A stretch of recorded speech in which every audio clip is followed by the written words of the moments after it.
अस्सलाम वालेकुम। कैसे हैं आप सब? ठीक है, उम्मीद करता हूँ खैरियत के साथ होंगे। आज एक नई सुबह का आगाज़ करते हैं आइमर ब्लॉग के साथ। और आइमर ब्लॉग के साथ मैं हूँ हमज़ा। मैंने कहा मैं अपना नाम भी थोड़ा इंट्रोड्यूस करवा दूँ, कहीं मेरा नाम आइमर ही ना समझने लग जाए। खैर, अभी जो है मैं बस उठ के ब्रेकफास्ट किया और अभी तैयार होकर मैं जा रहा हूँ मैनचेस्टर। आज मैं देनी है आपको बहुत इंपॉर्टेंट इन्फॉर्मेशन के यहाँ पे जो नए नए स्टूडेंट्स आते हैं, क्योंकि मोस्टली स्टूडेंट जो है वो सिक्योरिटी करना चाहते हैं। तो आपको अगर सिक्योरिटी का बैच बनवाना है तो उसकी क्या रिक्वायरमेंट है, और अगर आपने यहाँ पे कोई भी किसी किस्म की जॉब करनी है, चाहे वो आप किसी वेयर हाउस में करें, किसी आप सुपर मार्ट में करें, कहीं भी करें, तो आपको जो है क्या चीज़ें, जो क्या रिक्वायरमेंट्स होती हैं उनकी, कि आपके पास वो चीज़ें हो तो वो आपको जॉब देंगे, वरना आप जितना मर्ज़ी अप्लाई करें वो आपको जॉब नहीं देंगे। जैसे अक्सर स्टूडेंट कहते हैं कि हम आ गए हैं, यूके आ गए हैं, हमें जॉब नहीं मिल रही, हम इधर अप्लाई करते हैं इंडीड पे, लिंक्डइन पे, तो वो अप्लाई तो कर देते हैं, लेकिन कुछ डॉक्यूमेंट ऐसे हैं जो कि आपको यहाँ पे अपने बनवाने होते हैं, जो कि बहुत इजी हैं। वो आप बनवाएंगे तो फिर आपको जो है जॉब मिलेगी, वरना नहीं मिलेगी। आज मैं अभी जा रहा हूँ सिटी सेंटर, वहाँ पे भी मिलते हैं और साथ साथ बातें भी करते हैं। तो अभी मैं निकलने लगा हूँ, मैं जा रहा हूँ बस स्टेशन, वहाँ से सिटी सेंटर, और साथ आपको सारा गाइड करता जाऊँगा। भाई मैं आ गया हूँ सिटी सेंटर इस वक्त, आप देख रहे हैं, जहाँ पे मैं अक्सर ये आपको व्लॉग में दिखाता हूँ। करीब मैं लंदन जाने लगा हूँ, आपको लंदन भी इंशाल्लाह दिखाएंगे। मुझे लगता है आप मैनचेस्टर से बोर हो गए हो। खैर अभी मैं आपको बताता हूँ जो एसेंशियल्स है ना जॉब के लिए, वो ये है जब यहाँ पे कोई न्यू स्टूडेंट या कोई भी बंदा यहाँ पे आता है, चाहे वो स्टूडेंट वीज़े पे ना आए, किसी भी वीज़े पे आए ना, उसको जो है कुछ चीज़ें इंपॉर्टेंट होती हैं। लाइक जैसे सबसे पहले आप इधर आए हो ना, आपने देखना है आपके घर के पास मेडिकल सेंटर कौन सा है, करीब जो मेडिकल सेंटर हो, वहाँ पे जाके आपने कहना है भाई कि मुझे, वहाँ पे रिसेप्शन पे जो बैठा हो उसको ये कहना है कि मुझे ना चाहिए, मैंने जीपी रजिस्ट्रेशन करवानी है, ठीक है। तो आपने जो है भाई जीपी रजिस्ट्रेशन, वो आपको फॉर्म देंगे, आपने फॉर्म फिल करके उनको दे देना। सिंपल, आपने कुछ नहीं करना। फॉर्म पे आपकी इन्फॉर्मेशन वो लेते हैं, आप कहाँ रहते हो, आपका नाम क्या है, किस वीज़े पे हो, किस वीज़े पे नहीं हो, इस तरह की चीज़ें उन्होंने आपसे लेनी है। तो ये हो गया। अब तो आप जब वो सारा फॉर्म फिल कर देते हो, फॉर्म फिल करने के बाद जो है आप वो फॉर्म वहाँ पे रिटर्न कर देते हो, और आपका विद इन 7 डेज़ या विद इन 2 वीक्स आपका जो है वो आ जाता है घर में लेटर, जिस पे आपका जीपी रजिस्ट्रेशन नंबर होता है। तो हम अब जो दूसरे पॉइंट पे आ रहे हैं वो ये है कि आपको अपना करवाना होता है एनआई नंबर। अगर आपके पास एनआई नंबर नहीं है तो समझो आपको कहीं जॉब नहीं मिलनी। एनआई यहाँ पे बहुत ज़रूरी है। एनआई ये होता है नेशनल इंश्योरेंस नंबर। वो ऐसे होता है कि आप ना अपने जो घर के पास आपके कोई लाइब्रेरी है ना, आजकल ये सीन चला हुआ है, पहले और तरीका होता था जब मैंने करवाया था, लेकिन मुझे अभी रिसेंटली पता लगा।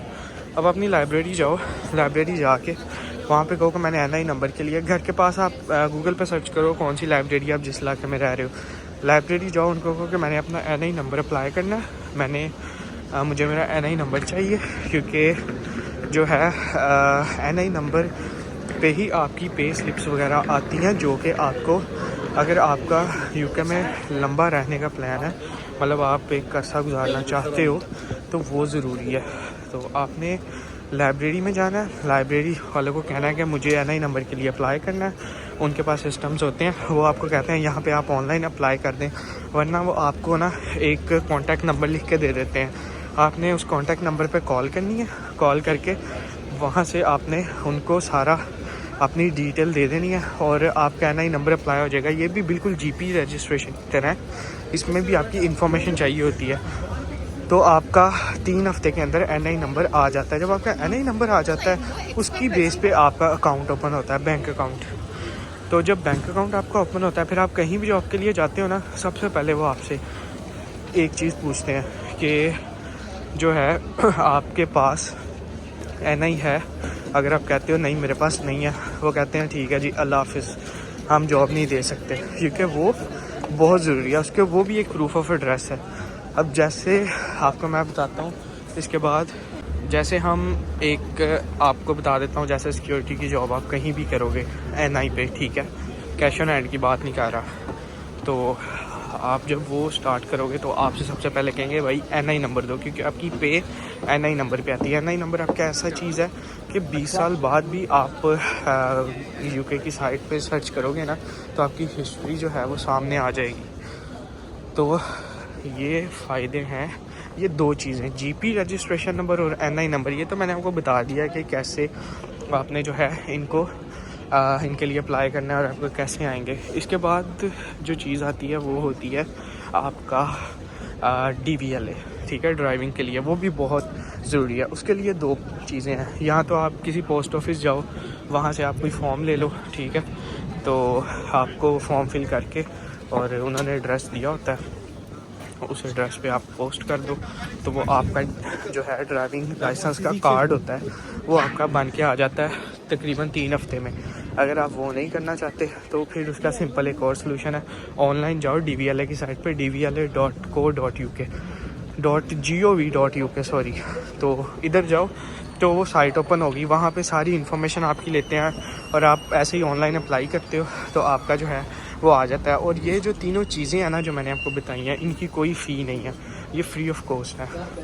तो लेकिन इनका फ़ायदा बहुत है, आपका NI नहीं होगा, आपका बैंक अकाउंट नहीं ओपन होगा, ठीक है। आप किसी भी जॉब के लिए जाओगे, उनको कहोगे कि मुझे चाहिए मुझे जॉब चाहिए ये वो, तो सबसे पहले डिमांड इन चीज़ों की आती है कि आपके पास NI है, जीपी रजिस्ट्रेशन है, क्योंकि ये जो है आपके रिहाइश के प्रूफ होते हैं, आपका इन्फॉर्मेशन, जितनी आपकी इन्फॉर्मेशन, आपका नाम, आपकी डेट ऑफ बर्थ, आपका एवरीथिंग, ये उस चीज़ के प्रूफ होते हैं। तो मैं अपनी शक्ल नहीं सामने लेके आ रहा, मैं थोड़ा थोड़ा आपको मैनचेस्टर भी दिखा रहा हूँ, साथ मैंने कहा आपको इन्फॉर्मेशन भी देता रहूँ। तो ये सारी चीज़ें हैं जो आपके लिए बहुत ज़रूरी हैं। इसके बगैर, क्योंकि काफ़ी स्टूडेंट्स आते हैं ना, वो कहते हैं हमें जॉब नहीं मिलती, वो ये चीज़ें नहीं करते। तो मैं जब आया था, मैं यूनिवर्सिटी BRP लेने गया था, तब उन्होंने मुझे ये सब बताया था और मुझे पता था, और मैं उससे पहले ही अपना ये सब कुछ जो है वो बनवा चुका था। तो उन्होंने मुझे इन्फॉर्मेशन तो काफ़ी दी थी, आप ये करें, आप वो करें, लेकिन जब मैं कर ही सब कुछ चुका था पहले ही, तो मैंने कहा चलें ठीक है। खैर, बैंक अकाउंट जो है वो आपका बड़ा ज़रूरी है, आपकी जॉब के लिए ये डॉक्यूमेंट्स बहुत ज़रूरी हैं, वरना यहाँ पे जो स्टूडेंट्स हैं वो कैश ऑन हैंड पे करते हैं ना काम। लेकिन उसका एक नुकसान है, कल को आपने कोई घर लेना है रेंट पे, आप गाड़ी लेना चाहते हो, आप कुछ लेना चाहते हो, तो आपके पास पे स्लिप्स तो होंगी नहीं। पे स्लिप्स इसलिए नहीं होंगी कि आपने तो कोई NI पे काम ही नहीं किया, आप तो कैश पे काम करते रहे हो, तो वो आपको नुकसान देगा। नुकसान आपको इस सूरत में देगा कि आपके पास तो कोई प्रूफ ही नहीं है काम का, आप तो इलीगल काम करते रहे हो, तो आपको जो है मुश्किलात होंगी। सो इसका बेहतरीन हल जो है मैंने आपको बता दिया है। जल्दी मतलब स्टूडेंट आता है UK, आते ही उसको जॉब चाहिए होती है, क्योंकि हम जो एशियंस हैं, हमारी प्रायोरिटी ये होती है, हमने अपनी फ़ी भी देनी होती है, हमने अपना बड़े एक्सपेंस जो है वो हमने अपने करने होते हैं, तो हमारे एक्सपेंसेस इतने होते हैं कि हमने उनको जो है सारा मैनेज करना होता है, तो उसके लिए जॉब तो ज़रूरी है। तो जॉब के लिए जो चीज़ें ज़रूरी है वो मैंने बता दी हैं। तो आज की यही वीडियो थी। इसके अलावा आपको अगर कोई किसी किस्म की इन्फॉर्मेशन चाहिए या कुछ और, तो आप कमेंट में भी पूछ सकते हैं, मेरा इंस्टाग्राम वगैरह बायो में होता है, आप वहाँ पे भी मैसेज करके मुझे पूछ सकते हैं। तो भाईजान, इसके अलावा मुझे जो एक बात भूल गई वो ये है कि आपने पाकिस्तान से जब आना है ना, अपना पुलिस करैक्टर सर्टिफिकेट ज़रूर लेके आना है। उसकी यहाँ पे अक्सर ज़रूरत कुछ जॉब्स पे पड़ती है, वो कहते हैं अपना ना पुलिस करैक्टर सर्टिफिकेट दें। अगर आप सिक्योरिटी का लाइसेंस भी बनवाते हैं ना, उसमें भी बहुत इंपॉर्टेंट है ये। तो अगर आप अपना वो नहीं लेके आएंगे तो आपको बड़ी मुश्किलात का सामना करना पड़ेगा। आपको जो है वो कहते हैं भाई पाकिस्तान वापस आओ, ये करो वो करो, फिर वो बड़ा मसला होता है। तो इसका बेहतरीन हल ये है कि आप जब पाकिस्तान से आओ ना, उससे पहले अपना पुलिस करैक्टर सर्टिफिकेट बनवा के आओ, क्योंकि उसके बगैर जो है वो गुजारा नहीं है। क्योंकि वो भी है ना, काफ़ी जॉब्स वाले है ना उसकी डिमांड करते हैं। तो ये थे वो ज़रूरी डॉक्यूमेंट्स जिसकी बेस पे आपको जो जॉब है वो यहाँ UK में ईज़िली मिल जाती है, ख्वाह आप स्टूडेंट हो या आप कुछ भी हो, यहाँ पे किसी भी स्टेटस पे हो। तो ये थी आज की एक वीडियो। और बाकी जो है आप अपनी दुआओं में रखिएगा याद, और कोई क्वेश्चन हुआ तो आप मुझसे पूछ सकते हैं। इंशाल्लाह मैं कोशिश करूँगा पूरी रिप्लाई देने की। तो अभी इस वीडियो को यहाँ पे एंड करते हैं। उम्मीद है आपको ये काफ़ी इन्फॉर्मेटिव लगेगी, और चैनल को सब्सक्राइब कीजिएगा, लाइक कीजिएगा। इंशाल्लाह मिलते हैं अगली वीडियो में। अपना ख्याल रखिएगा। अल्लाह हाफ़िज़, फ़ी अमान अल्लाह।